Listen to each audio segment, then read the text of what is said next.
au petit déjeuner. Maintenant, quand la personne voudra manger des aliments cuits, elle prendra du pain complet. Elle prendra du pain de soja. Elle prendra du pain de seigle. Ce sont des farines complètes qui peuvent apporter quelque chose de bienfaisant et moins fatiguer l'organisme. Et lorsque ces personnes vont prendre du pain complet, si elles le mangent avec des œufs, il faut qu'elles mettent suffisamment de légumes, toujours pour faciliter la digestion des farineux, pain complet ou autre chose. Si la personne, par exemple, prend du pain complet, ou du pain de seigle, ou du pain de soja, ou bien même du pain de maïs, qu'elle va manger ce pain-là avec un lait végétal, ce que nous souhaitons, elle pourra demander dans certaines maisons spécialisées des sucres végétaux ou des sucres pour les diabétiques. Voilà, donc ce sont des sucres qui ont un pouvoir sucrant, mais qui ne rentrent pas du tout dans le sang pour augmenter la quantité de sucre dans le sang. Voilà. Ensuite, si on mange de la tchéké, pour le diabétique, on mange de la tchéké avec des oignons, avec la tomate, et on mange un poisson à côté. Si par exemple, on mange, comment on appelle, des fruits au petit déjeuner, surtout ne pas mélanger les fruits avec le pain au petit déjeuner. Ne pas mélanger les fruits avec un croissant. Ne pas mélanger les fruits avec une bouillie. Les fruits, je dis, sont des aliments célibataires. On les mange ensemble, par catégorie, mais on ne les mélange pas aux aliments cuits. Donc déjà ça va alléger la digestion et ça va permettre à l'organisme du diabétique de respirer.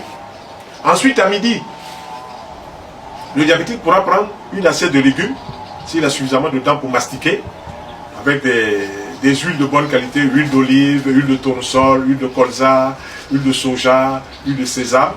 Ok? S'il prend ces huiles-là, c'est bon. Même une cuillère à soupe de chaque, c'est bon. Ça va bien équilibrer sur les salades, les concombres, les tomates et tout ça. S'il ne peut pas manger l'assiette de légumes, qu'il fasse en jus.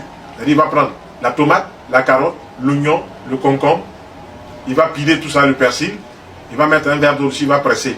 Le jus là, il boit ça à midi avant de manger le repas cuit. Comme ça, il va équilibrer les vitamines, les sels minéraux avec les aliments cuits qui sont, hélas, dévitalisés de beaucoup de choses. Après ça, maintenant, le diabétique va chercher à manger la pomme de terre bouillie, ou bien du foutou banane verte, ou bien de la tchéké, ou bien du couscous, ou bien un autre farineux. Mais dans la sauce qui va accompagner ce repas-là, il faut qu'il y ait des légumes cuits dedans. Donc, si le diabétique fait, par exemple, un jus de légumes, il ne jette pas ce qui reste dans sa main quand il aura pressé. Il met ça dans la sauce. Les légumes là, écrasés, là, qui ont été pressés, il met dans la sauce. Ou bien il met suffisamment d'oignons dans la sauce. Et quand il mange, la boisson, première boisson qu'il peut utiliser, c'est l'eau pure. La deuxième boisson, c'est le verre de vin, s'il en boit. Je dis bien s'il en boit. Je ne vais pas faire l'apologie du vin.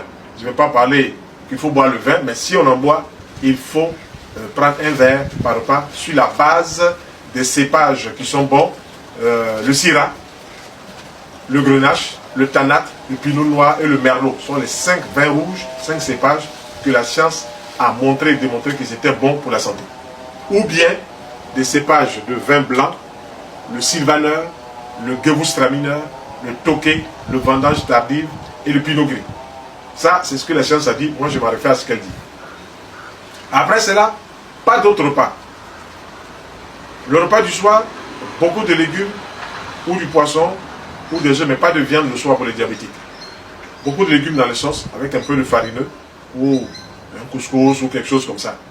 Et dans la semaine, le diabétique doit trouver 3 jours pour ne faire que des fruits juteux, orange, pamplemousse, mandarine, papaye, ok, ou bien des fruits secs, noix de cajou, arachide, tchongon, comment on appelle, noisette, noix de coco.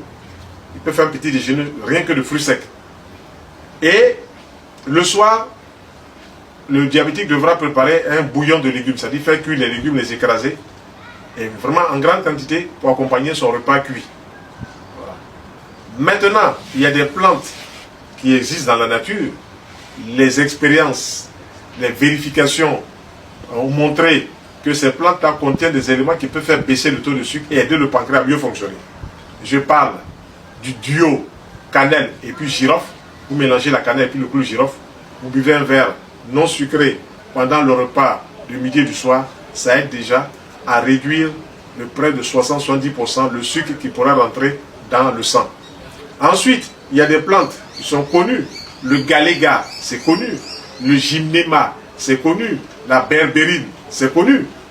Ce sont des plantes qui ont une action sur la fonction sucre, c'est-à-dire gèrent avec le pancréas de faire tomber le taux de sucre à la normale. Si cela est appliqué et que la personne mange chaque semaine 2 jours, 3 jours de fruits et de légumes crus exclusivement à volonté, qu'elle boit ces préparations, ces infusions, c'est quoi? On fait un mélange. Si c'est présenté en vrac, on fait un mélange de ces girofle, cannelle, gymnéma, galéga. On mélange cela. On prend une cuillère à café qu'on met dans un verre d'eau chaude. La personne boit un verre à 10 h, boit un verre à 16 h, simple, bien avec un peu de citron. Et si elle suit cette démarche-là, rapidement, l'organisme va commencer à retrouver ses repères. Voilà. Nous ne disons pas que l'approche médicale est fausse, nous disons qu'elle est bonne, mais nous pensons qu'il faut apporter une petite réforme dans ce qui est proposé en matière de thérapeutique pour le diabète. C'est une maladie de notre civilisation, notre façon de manger, notre façon de vivre nous amène à vivre cette situation-là. Donc il faut faire en sorte qu'on puisse améliorer notre état rapidement. Voilà, je vous remercie.